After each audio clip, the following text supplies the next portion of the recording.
안녕하십니까, 노선우입니다. 6월 4일 일요일입니다. 아마도 6월 5일 월요일 쉬시는 분들도 많으실 거라고 생각이 돼요. 그렇기 때문에 연휴라고 생각하시는 분들도 계시겠지만 분명 6월 5일 주식시장은 열립니다. 그렇기 때문에 내일부터 시작되는 또 6월 5일 월요일부터 6월 9일 금요일까지 한 주 동안의 투자 전략 잘 세워보는 시간을 갖도록 하겠습니다. 먼저 그나마 상당히 좀 기분이 좋은 게 지난 주말에 미국 시장 상당히 좀 좋은 모습으로 마감을 했습니다.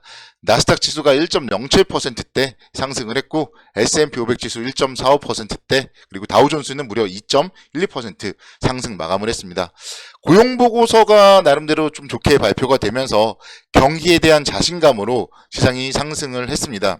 그렇지만 이제 고용보고서로 인해서 국채금리가 크게 상승을 하면서 그동안 좀 상승을 이끌었던 반도체 업종은 상대적으로 좀 부진했던 모습, 그러면서 대형 기술주들의 상승이 제한되었다. 이런 부분들은 일단 우리 시장에는 그래도 약간의 좀 악재로서 작용을 할 가능성이 높고요. 대신에 이제 다우존스가 2%대 상당히 좋은 움직임을 보였었기 때문에 소재, 에너지, 산업재 이런 좀 경기 민감 관련된 업종들이 상당히 좀 좋은 모습을 보였다.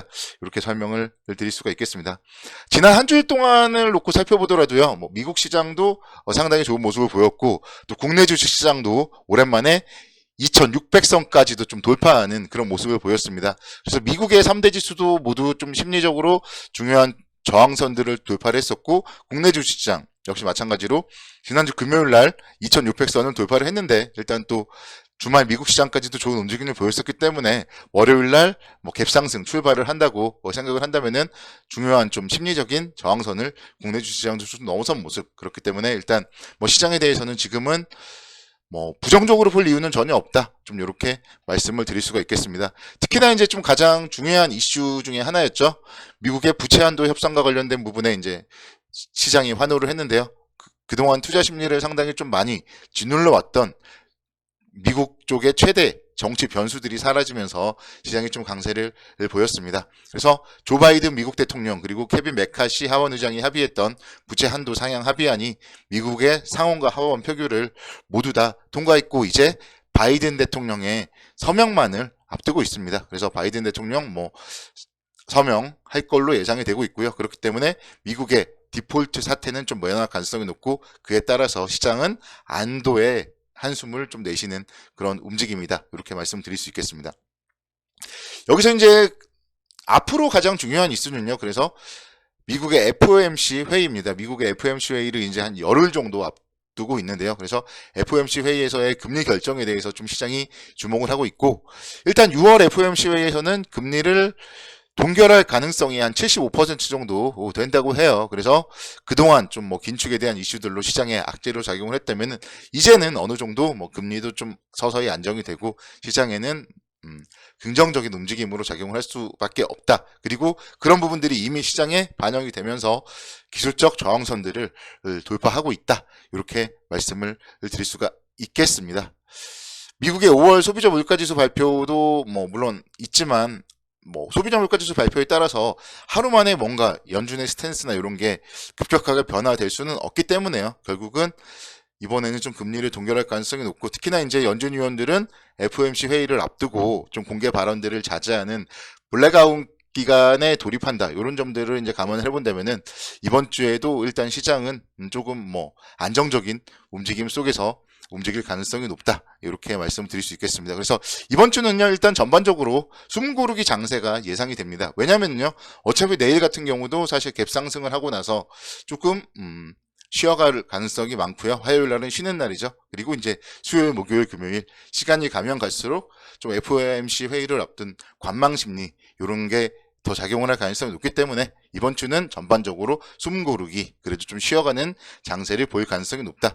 이렇게 말씀을 드릴 수가 있겠습니다. 특히나 이제 지수가 지금 2600선을 넘어섰기 때문에 제가 아무리 강세론자라고 하더라도 시장에 대해서 더 계속적으로 긍정적으로 말씀을 드리기에는 좀 부담스러워요. 특히나 추격 매수라는 부분은 분명히 좀 자제를 해야 될 그런 시점이다. 이렇게 말씀을 드릴 수 있겠고 앞서서 이제 잠깐 언급을 드렸지만 결국 미국 시장에서 다우존스는 2% 상승을 했지만 필라델피아 반도체 지수 같은 경우는 오히려 한 0.15% 정도 하락을 했었고, 그렇기 때문에 이런 부분들은 관련 반도체 관련 종목의 좀 매물 소화 과정에 대한 진행도 필요한 부분이기 때문에 시장은 좀 중립적으로 쉬어갈 가능성이 높다, 이렇게 말씀을 드릴 수가 있겠습니다. 그리고 이제 중국 쪽의 경제 지표도 상당히 중요해요. 그래서 시장은 내일은 갭상승을 한 이후에 중국의 차이신 서비스업 PMI 지수 발표와 함께 또 시장의 중국 시장과 좀 연동을 할 가능성이 높다, 이렇게 말씀을 드릴 수가 있겠습니다. 그래서 또 중국의 뭐 5월 수출 수입 관련해서도 6월 7일 수요일에 발표가 되고 있고요.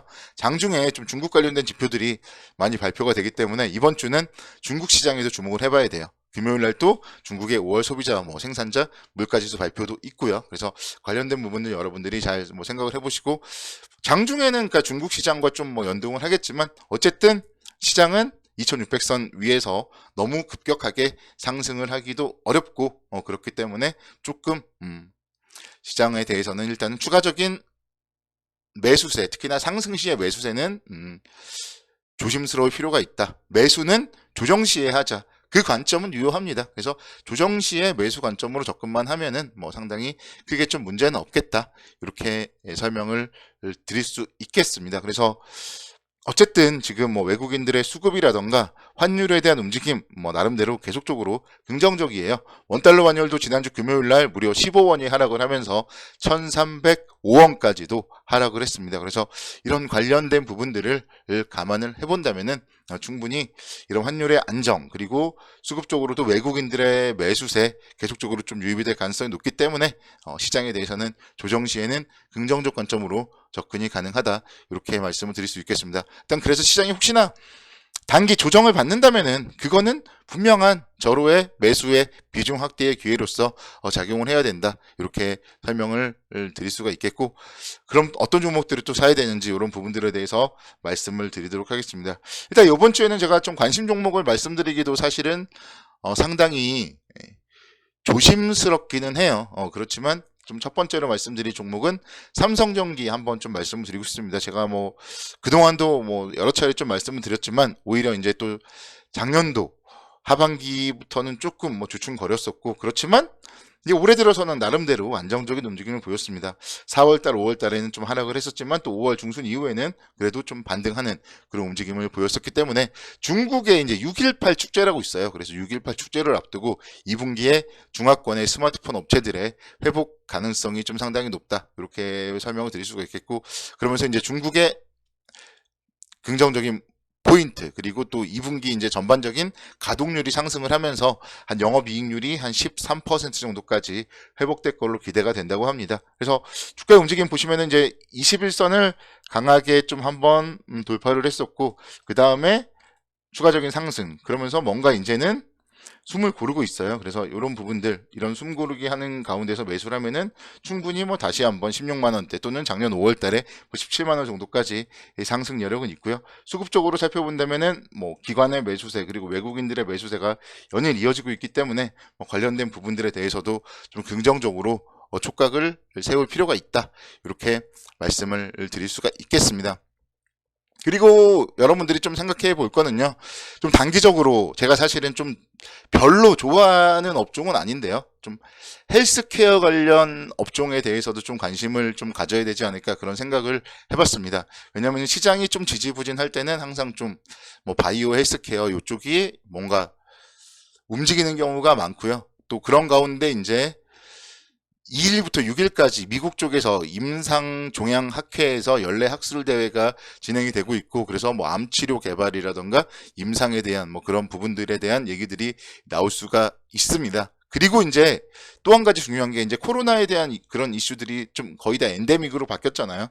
그러면서 사실 그동안은 병원에 입원하거나 이런 것도 좀 많이 힘들었어요. 근데 이제는 그런 게 좀 더 자유로워지기 때문에 그러면은 병원에서 수액이나 이런 거를 좀 더 많이 쓸 수도 있다, 뭐 그런 얘기들도 나오고요. 그래서 뭐 수액과 관련된 기업들, 제가 오늘 종목까지는 좀 말씀을 드리지는 않겠습니다. 왜냐면 제가 바이오 헬스케어 이쪽은 뭐 개별적으로는 좀 선호를 하지는 않기 때문에. 그렇지만 이런 부분들도 분명히 이슈에 대해서도 여러분들이 좀 생각을 해본다면은 충분히 긍정적으로 한번 좀 뭐 공부를 잘 해서 투자한다면은 괜찮은 성과 예상이 된다. 이렇게 말씀을 드릴 수가 있겠습니다. 내일 월요일 성공투자를 기원하겠습니다. 감사합니다.